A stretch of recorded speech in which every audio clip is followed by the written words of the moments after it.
that is the future that we're going to get to, is that we're going to be using blockchain technology and the average person doesn't even know they're using it. And I think that is kind of the ultimate goal of where blockchain is going to get to.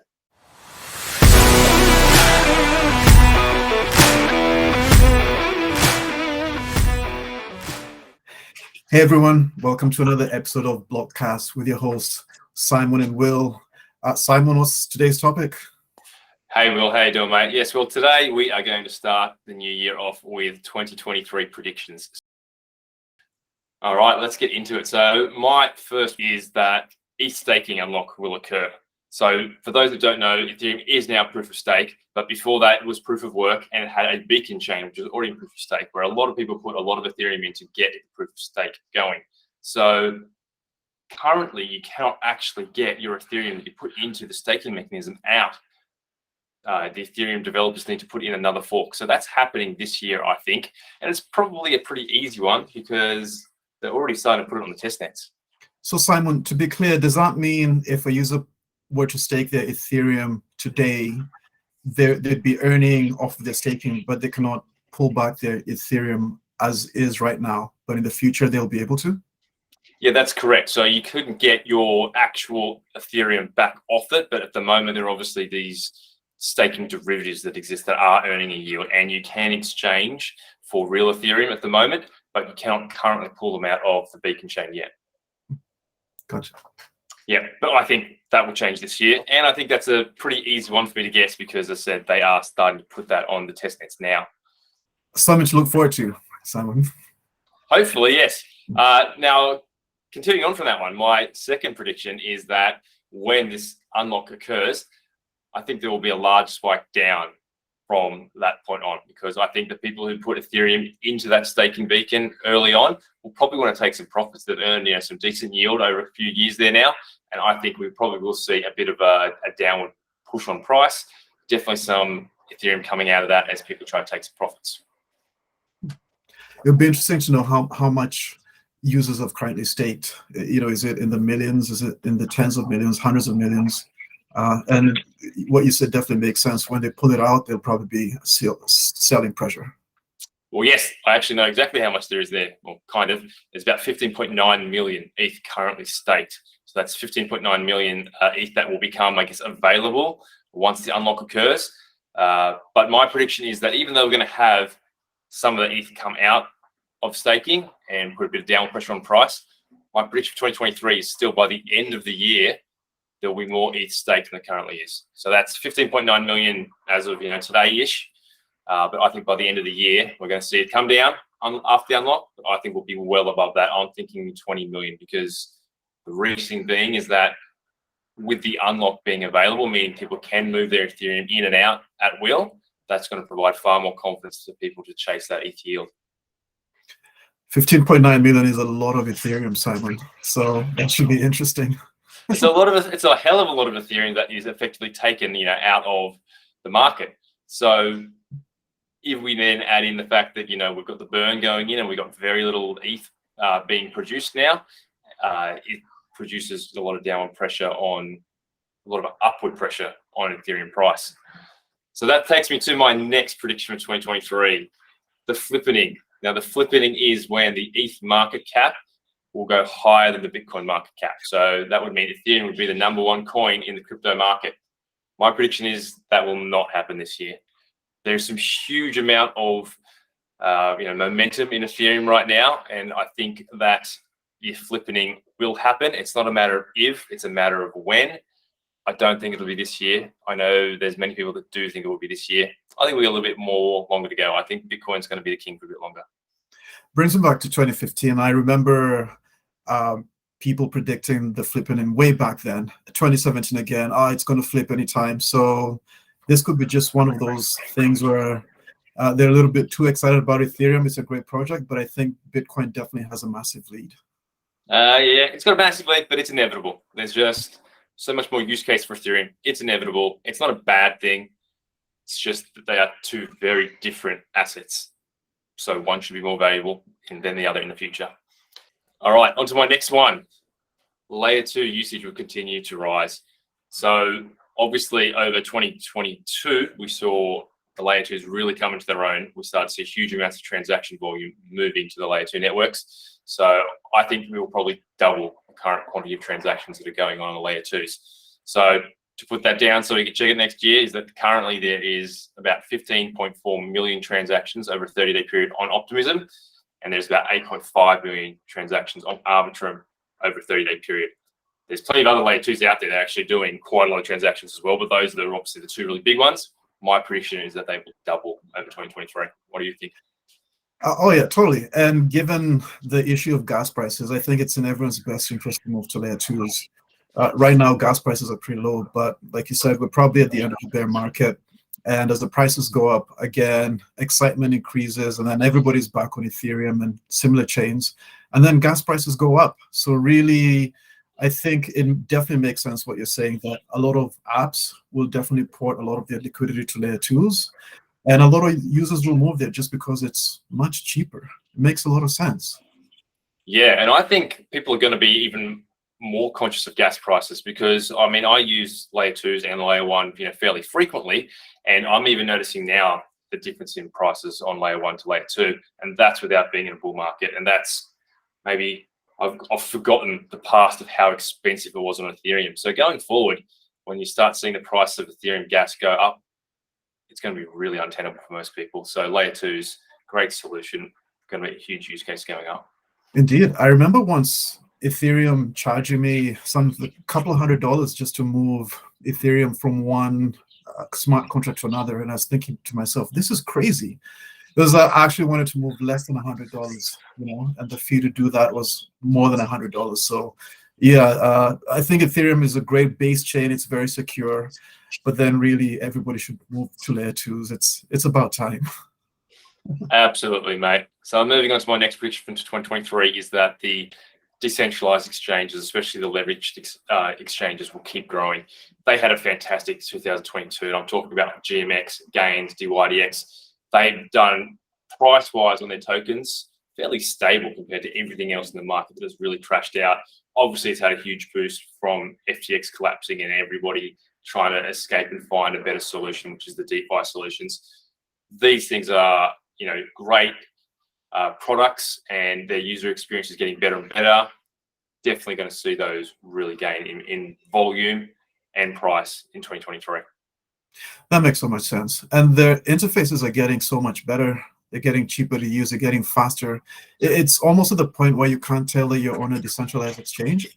More so in layer twos, like you mentioned, they're faster, but also on Solana as well. There's exchanges there with candles and different indicators that look identical to, let's say, Binance, right? Absolutely, yeah. And so I think as the user experience gets better, it competes with Binance. People just make the change because they know it's safer. On to my next prediction for 2023 now, mate. And this is starting to get, I think, into more of the macro kind of views of things. But in 2023, we will reach a point where everyone in the crypto market will admit the bear market is over. Woo! Maybe not a stretch for some people. Maybe many people think that's kind of obvious. But when everybody is really scared, like they still kind of are, seeing the end of the bear market is, something that we'll be really looking forward to. But people aren't quite ready to call that just yet. But I think 2023, we will all agree that the bear market is over. I've got that feeling myself, Simon. I've just been loading my bags and waiting for, the next bull. So I'm pretty excited about 2023. I think I feel the same way in that it feels like we've hit a bottom. No one can really predict the future, but to me, it actually feels like we've kind of hit the bottom. Went $16,000 at some point. Now we're, I think, $17,000 almost. And so it feels like the bear market is over, and I'm really excited about that. Yeah, we won't really know until, the bear market is clearly over and we can look back in hindsight. But yeah, there's a definite feel about it. So on to my next prediction then. I guess this is kind of part of why the bear market, I think, is kind of over, is that I think the Fed pivot, as in the Federal Reserve in the US, changing from the tightening to more easing of monetary policy. I think we will definitely see that in 2023, and not just a verbal pivot, but an actual pivot of interest rate cuts and potentially even QE resuming. I think that'll happen in 2023. So exactly what does this mean? Does it mean interest rates increase or decrease? Does it mean there's more cash flowing in the economy or less cash? And how does that affect crypto? Yes, exactly. So if they start cutting interest rates, obviously that is allowing more money into the system. If they start QE and start printing money and putting that into the system, it creates that, I guess, growth ability of the market to again think now we can start taking risk on again. Monetary policies easing, things are looking brighter. So I think that will occur this year because the Fed need to. Exciting. That should be pretty exciting for crypto. I think for everybody. Yeah, exactly. It's for all markets. Everything helps out. But they've got to get inflation, under the thumb right now. They've really got to get that down, and when they do, they're going to see that they've done a lot of damage to the rest of the economy, and they have to change tactics again. So let's wait and see. I think we will see a very strong indication of the pivot this year. Now on to some more exciting stuff, and this is ballpark and really guesswork, and I don't really know what I'm talking about. So this is not financial advice. I think we will see Bitcoin hit a price of about 30K at some point in 2023. And I think Ethereum will hit $2,200 sometime in 2023. What are your thoughts, Will? I think that makes sense. Personally, I'm quite bullish. Not financial advice, obviously. We don't give that here. But I'm personally very bullish about Bitcoin and Ethereum. And that sounds like a sensible price target. I have a feeling that we might get a bull trap as we enter the bull market. But then I think eventually it's going to be a consistent bull. Probably towards the end of the year. But I do agree with you that we are entering a bull soon. Absolutely. And this price predictions by me there is definitely not up only. So we could go up and touch those prices and then come back down to where we are now. We are certainly not in an up only situation of the bull market yet. I think we've still got another year at least until we kind of see the up only period. So expect some chop, but expect it to feel a little bit more comfortable when you see the portfolio going up a bit. Looking forward to it. And so my final prediction for 2023 is that I think that the bottom is in. I think we have seen the lowest prices that we will see Bitcoin and Ethereum get to, which I guess is an indication that the bear market is technically over. But I can't see any contagion any further. It looks like any of the fallout from FTX has kind of collapsed. I know there's still some things going on with Genesis. Hopefully that resolves in a good thing. All the Binance issues that was getting talked about crypto Twitter, that seems to have all died down now, and Binance has clearly survived that bank run that it had. So unless there is some other large black swan event, because I guess to be fair, I was saying the bottom was in before the FTX collapse, and it kind of was really. The market was starting to feel kind of like things were behind to the FTX collapse. So maybe there's another black swan event. Maybe there's an issue in the stock market. So if the stock market has too much pressure from all the tightening that the Federal Reserve is doing and they have a bit of a crash, crypto markets will have a crash. So there may be a black swan event out there that would push us down lower, but I think we're probably past it. I get the feeling that the market has had its low in. That's my feeling as well, Simon. I share your optimism for 2023. I think 2022 definitely had its exciting periods, and it also had some really dark times as well. Really cases for a bear market, like you mentioned, FTX collapse and Celsius and so on. So on to my predictions. I think something that's really exciting is NFTs. So NFTs have mostly been about pictures and things like that, but we're seeing really exciting things come up. We're seeing really cool things like soul-bound tokens, which is tokens that hold your identity, things like your name, your age, services like that you use like Aave. And the beauty of this type of NFT, it's non-fungible, but it's also non-transferable. That's what makes it soul-bound. And what it does is it attests for you.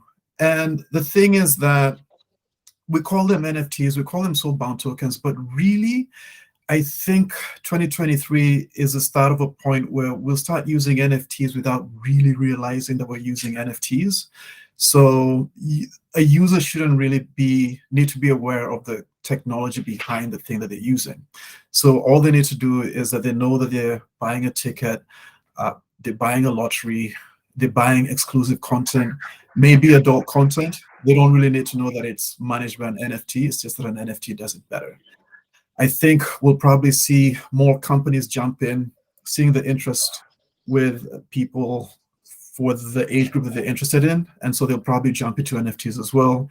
Not necessarily anything massive, but I think it's interesting that marketing companies will probably start seeing NFTs as something really interesting for their users, such as coupons and stuff like that. What do you think, Simon? Yeah, I think you tend to be right there. So I guess what we're saying is that the NFTs are evolving from the JPEG NFT to something that has a real use case. And I think the really interesting point that you put in there was that we're going to be using NFTs without people knowing it. And I think that is the future that we're going to get to, is that we're going to be using blockchain technology and the average person doesn't even know they're using it. And I think that is kind of the ultimate goal of where blockchain is going to get to. Oh, 100%. The other thing I'm really looking forward to is an increase in privacy. So blockchains have been super open since their inception, but I think everyone is realizing now how important privacy is. So we're definitely going to see it in layer twos. And I think there's going to be interesting solutions that are harder to implement, but for layer one as well. There's all sorts of research going on, and I think it's really exciting. So in the same way that NFTs should work without the user knowing how the technology behind them works, I think it's the same way for privacy. So today in our browsers, we use SSL technology. It obscures our messages between us and the server that we're using. So ideally, when we're using any service on the blockchain, the privacy should be automatic and it should be taken for granted by the user. Yeah, absolutely. And privacy is a huge thing. But I think I'm actually going to kind of half disagree with this one. I think obviously the privacy tech is coming, and we definitely have talked about before some of the layer two solutions that are out there for privacy. But I don't think 2023 is the year in the sun for privacy. I think we are still creating more adoption at this point in time. And currently, I don't think most of the people who use blockchain know or care or think privacy is at the forefront. So I guess the sacrifices that people have to make to move into the privacy section, I think, is probably not what developers necessarily want to make right now to get adoption going. So I think huge in the future. I disagree. 2023, it's going to be its year in the light. Oh yeah, I totally agree with you in that I think a lot of users, you're right, they don't care about privacy until it's important to them, by which point it's a little bit too late. Which is kind of the sad thing in that privacy is always sort of in the background in the mind of the user, but it's so important. And to agree with you, it's definitely not going to be the maturity of privacy in 2023. I think it's just going to be a trend of developers starting to work on interesting projects in privacy. There probably won't be as much investment as there really should be. We might still be going for the shiny things, unfortunately.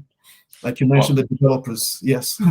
But I do hope that we will see an increase in a trend towards privacy. Sounds like more of a hope than an actual realistic prediction, mate. But let's move on. What's your next 2023 prediction? All right. So this really excites me.